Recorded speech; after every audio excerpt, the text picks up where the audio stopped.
নামকে আশ্রয় করে যে যার কাজে থাকলেই আমরা আমাদের মানব জীবনকে ধন্য করতে পারবো। আর মনে মনে যদি ভগবানের সেবা আমরা চিন্তা করি, সেই ফল আমাদের লাভ হয়। আপনারা কি জানেন, উড়িষ্যায় মণিকাপত্তনম নামে একটা গ্রামই রয়েছে। এখনও আপনারা যদি নীলাচল ধামে সেই পুরীতে যান, মণিকাপত্তনম নামে একটা গ্রাম রয়েছে। কি করে এই মণিকাপত্তনম নাম হয়ে গেল? মণিকা গোয়ালিনী নামে ওই উড়িষ্যার এক প্রত্যন্ত গ্রামে একজন দুঃখী গোয়ালিনী ছিলেন। তার গাভীদের তিনি দুধ দোয়াতেন, দধি ননি ঘোল তৈরি করতেন আর রোজ বাঁকে করে বিক্রি করতে নিয়ে যেতেন। যখন বিক্রি করতে নিয়ে যেতেন, জগন্নাথ মন্দিরের সামনে দিয়ে নিয়ে যেতেন। একটা জায়গায় দাঁড়ালে বাইরে থেকেই জগন্নাথকে দর্শন করা যায়। রোজ ওখান দিয়ে যেতেন আর মনে মনে নিজেকে ধিক্কার দিতেন, আমি কত দুর্ভাগা, আমি কত অভাগী যে ভগবান দুধ ননি এই বিষয়গুলো ভগবানের সেই প্রিয়। তিনি কত গোপীদের মাখন চুরি করেছেন, কত কি করেছেন, আর সেই দুধ ননি আমি রোজ বিক্রি করতে নিয়ে যাই, কিন্তু আমার জগন্নাথকে দিতে পারি না। আমার এত দুর্ভাগ্য, এগুলো বিক্রি করে যে টাকাটা পাই সেটা দিয়ে আমার সংসার চলে। হা জগন্নাথ, হা কৃষ্ণ, আমি তোমার সেবা দিতে পারি না, কিন্তু তোমারই মন্দিরের সামনে দিয়ে আমি এগুলো নিয়ে চলে যাই। প্রত্যেক দিন নিয়ে যায় আর প্রত্যেক দিন চিন্তা করে, প্রত্যেক দিন নিয়ে যায় আর প্রত্যেক দিন ভাবে। একদিন কি হয়েছে, কাঞ্জি রাজার সঙ্গে, রাজা পুরুষোত্তম দেবের সঙ্গে যুদ্ধ বেঁধেছে। সেই কাহিনীটা আলাদা। তো কাঞ্জি রাজার সঙ্গে আর পুরুষোত্তম দেবের সঙ্গে যুদ্ধ বেঁধেছে। এখন যুদ্ধ করতে গিয়ে কোনোভাবে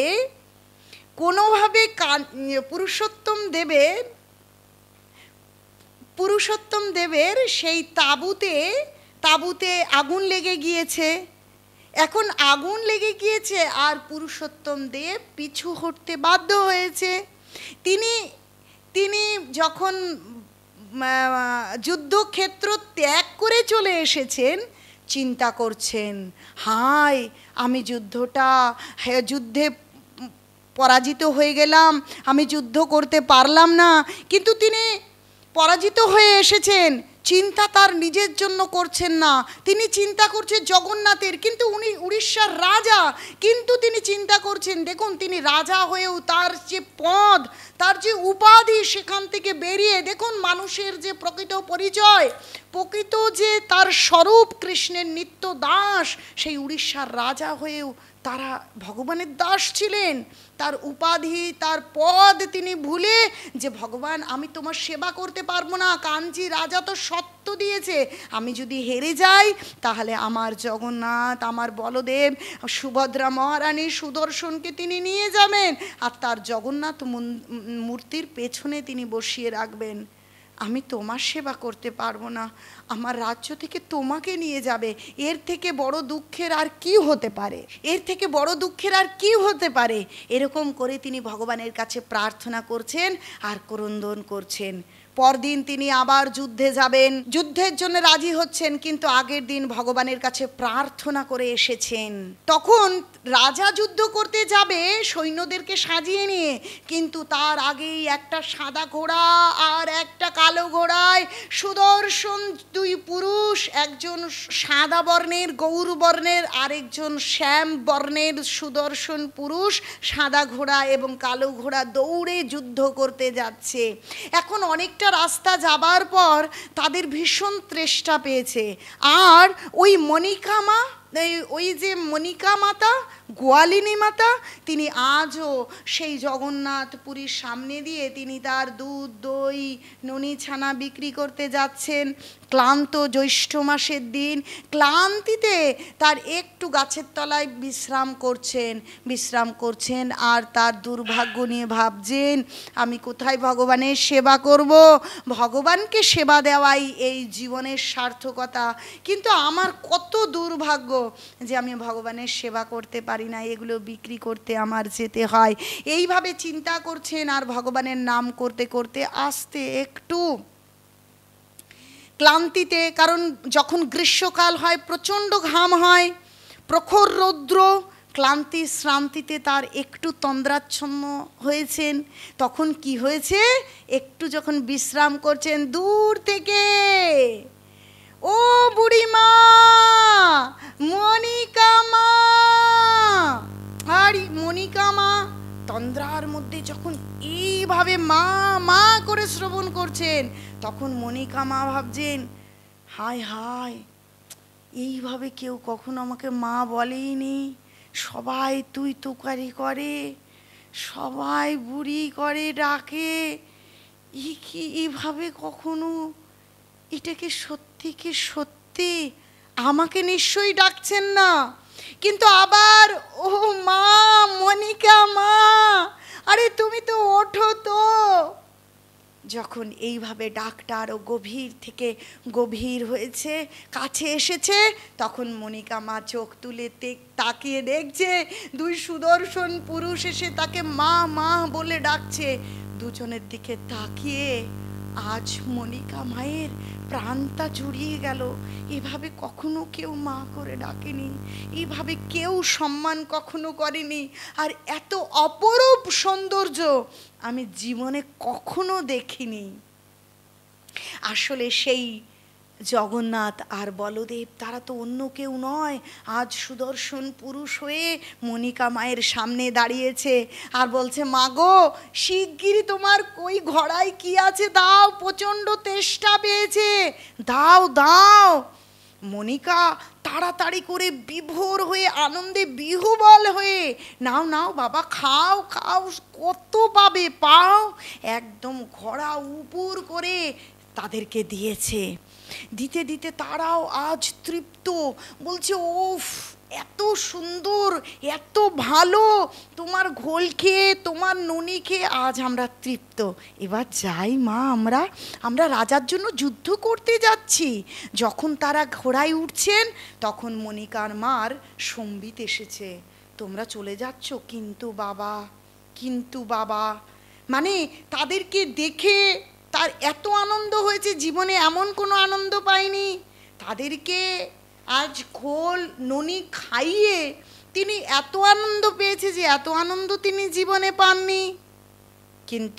কিন্তুটা তো তিনি জানেন যে এই ঘোল, এই ননি বিক্রি করে তার সংসার চলে। কিন্তু ওই দুজনকে তিনি বলতে সংকোচ বোধ করছেন, তাই বাবা কিন্তু করছে। কিন্তু বলে না, পেটে খিদে মুখে লাজ করতে কতক্ষণ পারে দরিদ্র মানুষের, এই তো দুর্ভাগ্য। তাই পেটে খিদে রেখে মুখে লাজ করতে পারছেন না, তাই বলছেন, ও বাবা, তোমরা তো খেয়েছো, আমার অনেক আনন্দ হয়েছে, আমি জীবনে এত আনন্দ পাইনি।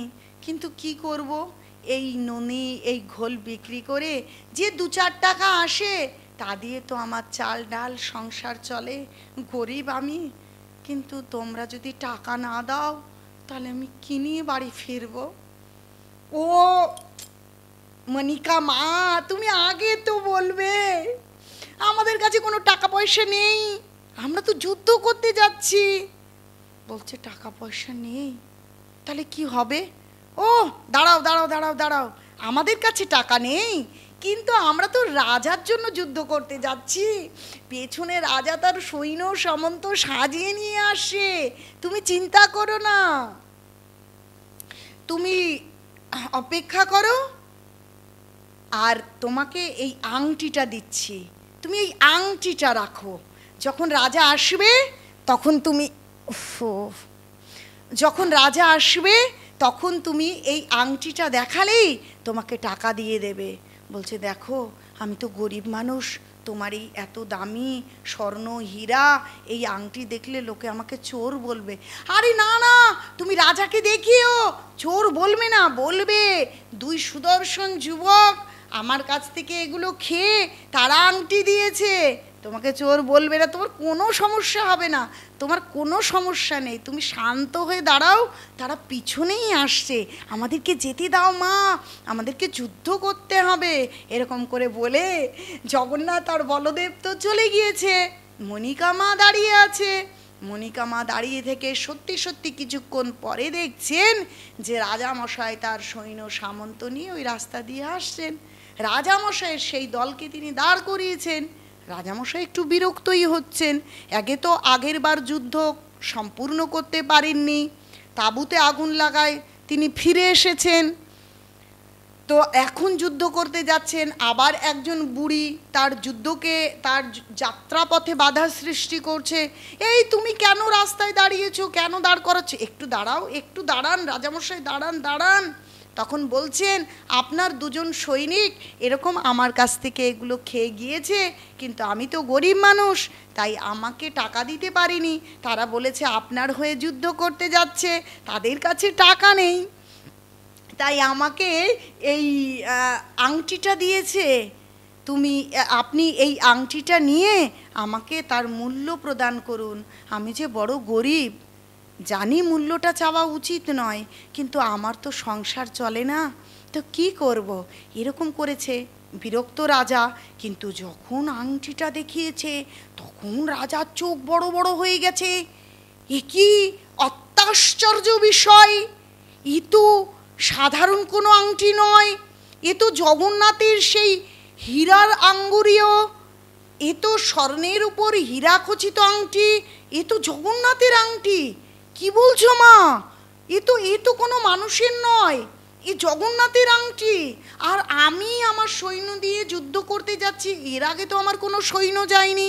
বলছে না, একজন সাদা ঘোড়া, একজন কালো ঘোড়া, এক সুদর্শন দুই পুরুষ পরম বিক্রমে যুদ্ধ করতে যাচ্ছে। তখন রাজামশাই মণিকা মায়ের পায়ে পতিত হয়েছে। মা গো, তুমি কত ভাগ্যবান, তুমি নিজেকে অভাগী কেন বলছো, তুমি পৃথিবীর সর্বশ্রেষ্ঠ ভাগ্যবতী। তুমি আজ কোনো সাধারণ পুরুষকে বা সাধারণ যুবককে তুমি তোমার ঘোল, তোমার ননি খাওয়াওনি, তুমি স্বয়ং জগন্নাথকে খাইয়েছ, তুমি বলদেবকে খাইয়েছ। তুমি টাকা, তোমার এত কষ্ট করে তোমার জীবন অতিবাহিত করতে হয়, তোমার ঘোল, তোমার ননি, তোমাকে বিক্রি করে সংসার চালাতে হয়, কিন্তু তুমি ভগবানকে খাইয়ে নিশ্চয়ই তুমি ভগবানের একনিষ্ঠ ভক্ত, নাহলে তোমার কাছে ভগবান কেন এভাবে আসবে।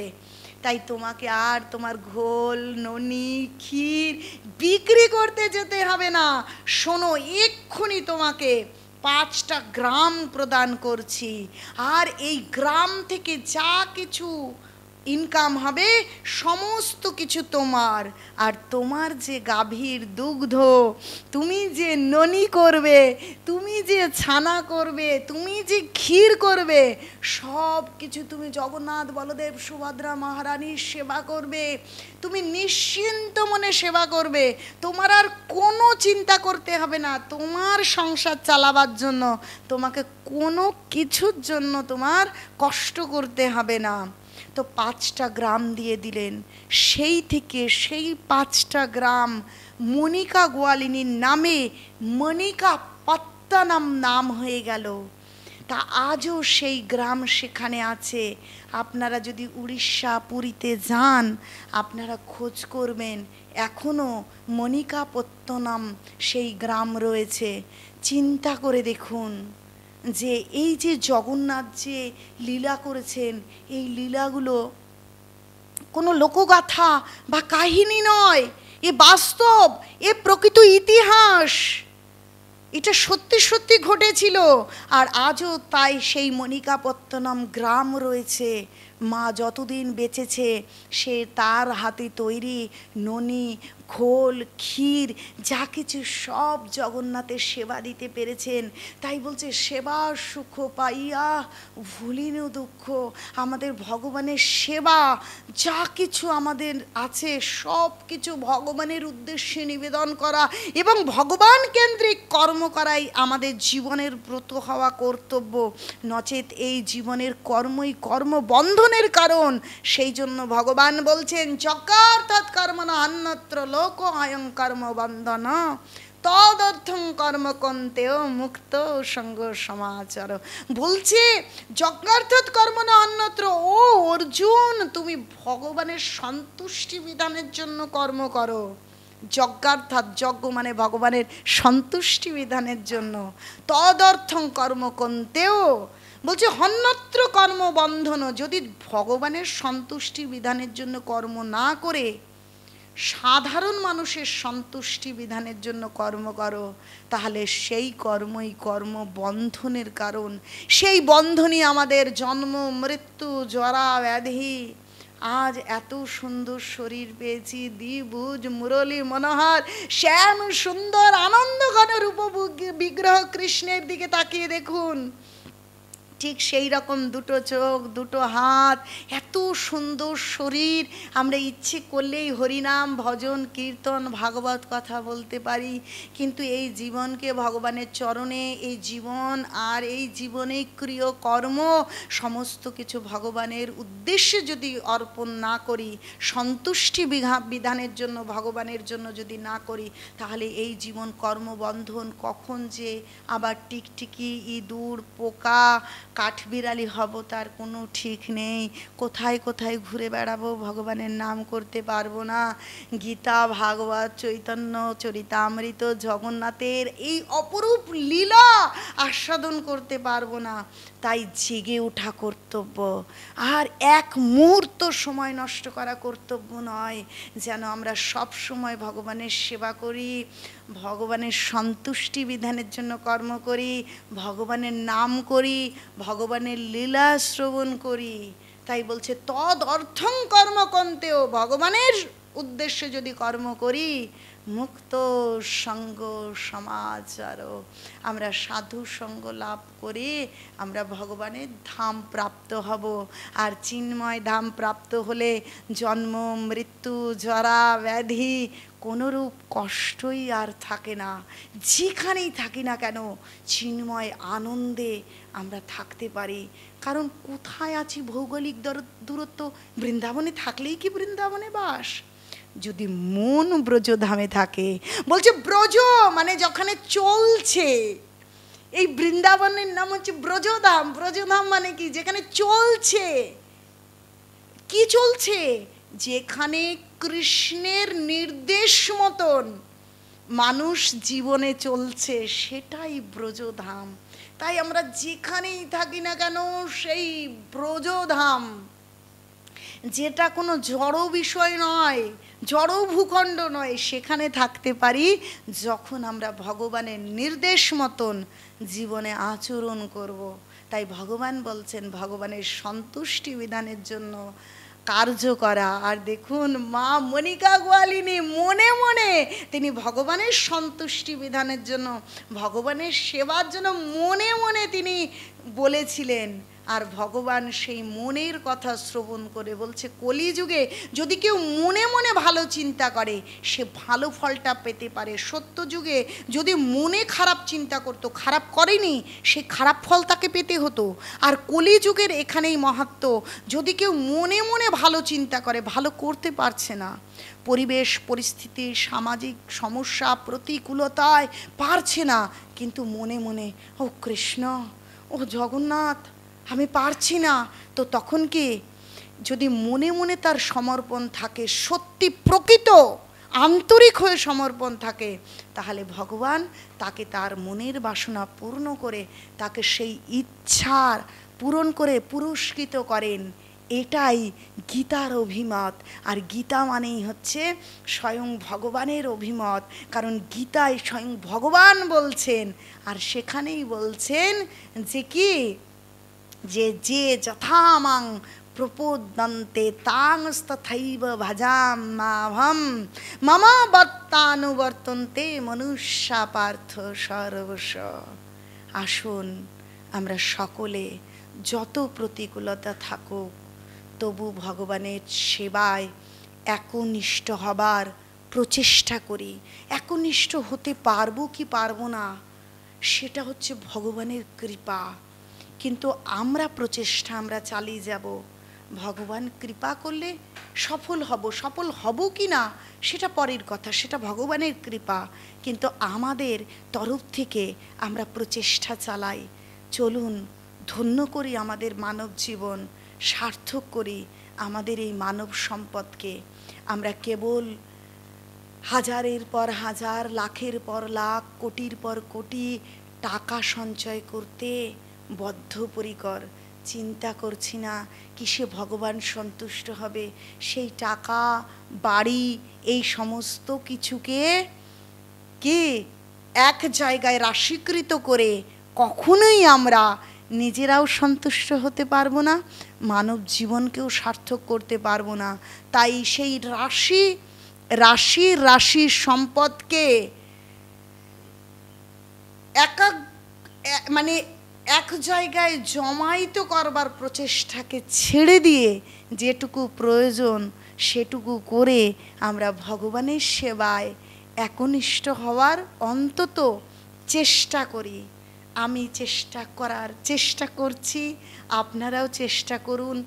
আমি যাতে একনিষ্ঠ হয়ে প্রচেষ্টা করতে পারি, সেই জন্য আজকের জুম ক্লাসের ওই পারে যত বৈষ্ণবী আমার পিতৃমণ্ডলী মাতৃমণ্ডলী আছেন, সকলের কাছে কৃপা আশীর্বাদ চরণধুলি চেয়ে নিচ্ছি। এবং আমি যেখানে বসে আছি সেখানে উপস্থিত ভক্ত মাতাজি প্রভুগণ সকলের কাছে সেই কৃপা এবং চরণধুলি চেয়ে নিচ্ছি। বলছে ভক্ত পদধূলি, ভক্ত পদ জল, ভক্তাভুক্ত শেষ, এই 3 ভজনের বল। তো আমি তো ছোট, আমি তো মূর্খ, আমার কোনো ভজন বল নেই। আপনাদের চরণ ধুলিরূপ কৃপা যদি ছোট্ট মেয়ে পদ্মাবতীর মাথায় ভগবানের চরণে আশ্রয় লাভ করতে পারবো, তাই আপনাদের কৃপা চেয়ে নিয়ে বলতে গিয়ে কোনো অনিচ্ছাকৃত ভুল ত্রুটি থাকলে ক্ষমা চেয়ে নিয়ে আমি আমার সংক্ষিপ্ত ভগবানের কথায় বিশ্রাম রাখছি। নিতাই গৌর শীতনাথ প্রেমানন্দে হরি হরি বল, হরি হরি বল।